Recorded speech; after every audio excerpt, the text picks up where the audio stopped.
All right, let's talk about poetry. And hey, forget everything you think you know. You know, the dusty old books, the super confusing rules. Today, we're going to dive into how just a few simple words can feel, well, like magic, and how that magic is an awesome way to connect with everything around us, even with God. So let's jump right in. You know that feeling when you hear a line in a song or you're reading something and it just clicks? It hits you in a totally different way. It's almost like the words themselves have this special power. Well, that power, that's poetry. It's kind of like a secret code for unlocking and sharing our biggest, most important feelings and ideas. Okay, so what is the difference between just regular words and a real poem? It's actually not as complicated as it sounds. Let's break down what I like to call the four secret ingredients that give poetry all its power. Okay, first up, compressed language. Basically, this just means poetry can pack a huge punch with just a few words. Think of it like a super concentrated flavor. Every single word is there for a reason. Second, it's gotta be emotion rich. I mean, it's designed to make you feel something, right? Third, it's an artful expression. It uses rhythm and cool sounds and images to paint a picture right inside your mind. And last but not least, poetry can be about anything. I mean, from really deep spiritual stuff all the way to something super silly and playful. And you know what?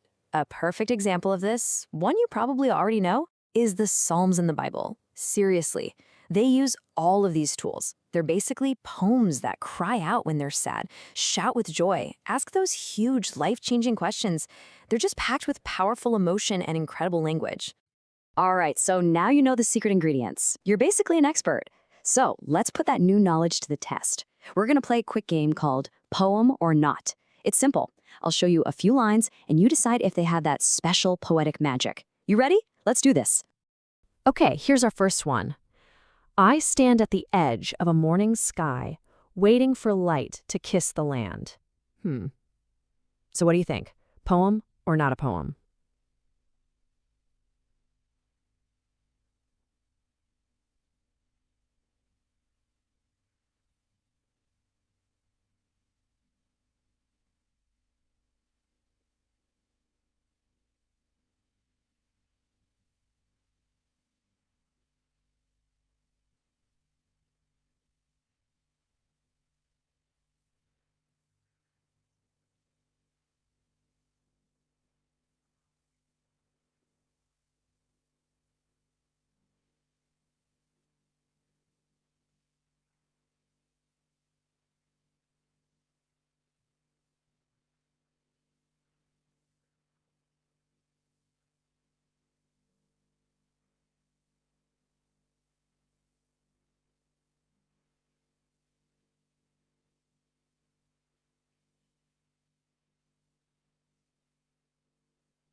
Yes! If you said poem, you are absolutely right.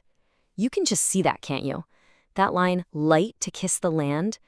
Wow, that is such a great example of artful language. It doesn't just say, hey, the sun is coming up. It makes you feel how gentle and beautiful it is. Awesome. All right, you're 1 for 1. Let's try round 2. Here it is. Yesterday, I played soccer with my friends and we scored 3 goals. Okay, what's the call on this one? Poem or not?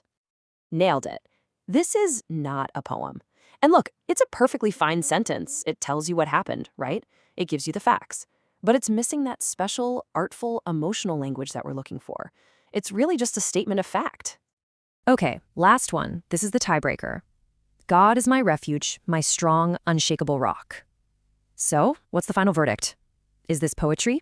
It sure is. And this one is a fantastic example of a really powerful poetic tool called a metaphor. Think about it.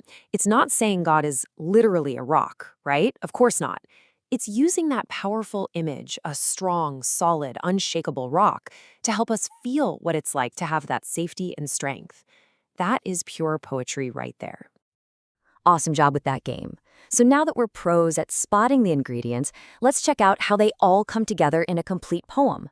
We're going to take a look at a piece called Quiet Psalm. Okay, I'm just going to read this out loud. As I do, just close your eyes if you want, and let the words paint a picture in your mind. I whisper and wonder, you answer with sky. I bring you my stillness, you breathe out reply. No trumpet, no fire, just comfort and peace. Your poetry, Lord, brings my spirit release. So, what kind of feelings did that bring up for you? The poem itself gives us some really good clues, right? It uses words like wonder, stillness, comfort, and peace. This isn't a loud, angry poem. It's calm. It's thoughtful. It's just full of this quiet, beautiful sense of awe. Now let's talk about the pictures it paints, the imagery. That line, you answer with sky, what do you see when you hear that? For me, it's this vast, gorgeous, endless sky. And what about you breathe out reply? Wow, that just makes you think of something so gentle and so close, doesn't it? Like a soft whisper or a warm breeze. See? That's the power of these poetic images. So when you put all those pieces together, the feelings, the images, what's the main idea here? Well, it's really about a connection with God that isn't some big, loud, dramatic thing. It's about finding that deep, peaceful connection in the quiet moments. It's almost like a prayer, but in the form of a poem. And that right there brings us to a really, really important idea. See, poetry isn't just about arranging pretty words on a page. It's a powerful, powerful way to connect, especially when we're talking about faith. And check this out. Here's a cool fact for you. The Bible has more than 150 psalms. And guess what? Most of them were written to be poems or songs. People like King David, they use poetry to talk to God about everything. Their joy, their fears, their praise, their biggest questions. It was their go-to way to express it all. And really, this is the main takeaway. This is the heart of it all. Poetry isn't just about beauty. It's a tool. Think of it like a bridge that helps us connect more deeply with our own feelings, with other people, and yeah, even with God. Okay, so why does all this matter? Why should we care about this secret code of poetry? Well, because learning to use our words with care, with real intention, it's about so much more than just writing. It's a huge part of a much bigger idea, learning how to be both smart and good.